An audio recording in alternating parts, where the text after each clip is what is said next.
High বন্ধুরা, কেমন আছো সবাই? আশা করি তোমরা সবাই ভালো আছো, সুস্থ আছো। আমি তোমাদের সাথে আজ আরও একটি নতুন রেসিপি নিয়ে চলে এসেছি।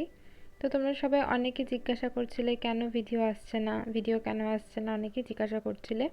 তো আমার ফোনে কিছু প্রবলেম হয়েছিল, তার জন্য আমি ভিডিও দিতে পারছিলাম না।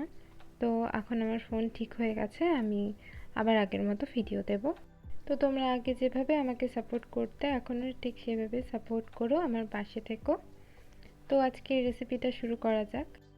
তো আজকে আমি তোমাদের সাথে শেয়ার করছি পুদিনা পাতার শরবত। এই গরমে পুদিনা পাতার এই শরবতটা খেলে মন প্রাণ একদম জুড়িয়ে যাবে। তো চলো দেখিনি কিভাবে বানালাম আমি আজকে। প্রথমেই আমি পুদিনা পাতাগুলো ভালো করে ধুয়ে বোটা ছাড়িয়ে মিক্সিতে নিয়ে নিলাম। নেওয়ার পর নিয়ে নিচ্ছি এখানে লেবুর রস। আমি এখানে পাতিলেবুর রস নিয়েছি, তাই একটা গোটা লেবু ইউজ করছি, গোটা লেবুর রস। তোমরা যদি গন্ধরাজ লেবু ইউজ করো তাহলে হাফ দিলেই হয়ে যাবে। আর 1 চামচ নর্মাল লবণ ইউজ করছি, আর হাফ চামচ বিট লবণ, আর 1 চামচ ভাজা জিরের গুঁড়ো, আর হাফ চামচ চাট মশলা, আর 3 চামচ চিনি ইউজ করছি। আর একটু জল দিয়ে ভালো করে ব্লেন্ড করে নিয়েছি। চিনিটা তোমরা তোমাদের স্বাদ মতো দিও, আমি এখানে 3 চামচই দিয়েছি।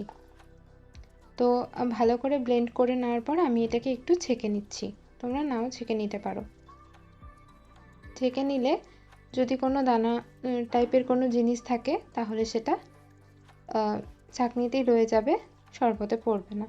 আর আমি এখানে একটা বাটিতে লবণ আর একটু লঙ্কা গুঁড়ো নিয়ে মিক্স করে নিয়েছি একটু ডেকোরেশন করার জন্য।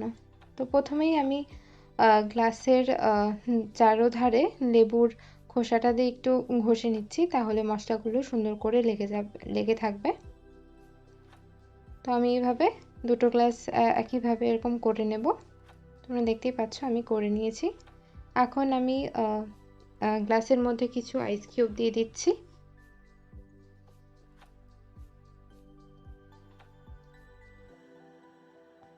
আর আগে থেকে বানিয়ে রাখা পাতার যে মিশ্রণটা, ওটাও আমি দিয়ে দিলাম। দিয়ে দেওয়ার পরে এখন আমি এর মধ্যে ঠান্ডা জল ঢেলে দিলাম। ঠান্ডা জল ঢেলে দেওয়ার পরে ভালো করে একটু মিশিয়ে নিলেই তৈরি আমাদের পুদিনা পাতার শরবত। এটা খুবই একটা ইজি শরবতের রেসিপি, আজ তোমাদের সাথে আমি শেয়ার করলাম। তো তোমরা বাড়িতে ট্রাই করে জানিও কেমন লাগলো তোমাদের। তো আরও যদি তোমাদের কিছু শরবতের রেসিপি জানতে ইচ্ছা হয় তো আমাকে কমেন্টসে জানাতে পারো। তো টাটা, বাই বাই, দেখা হচ্ছে আবার নেক্সট একটা ভিডিওতে।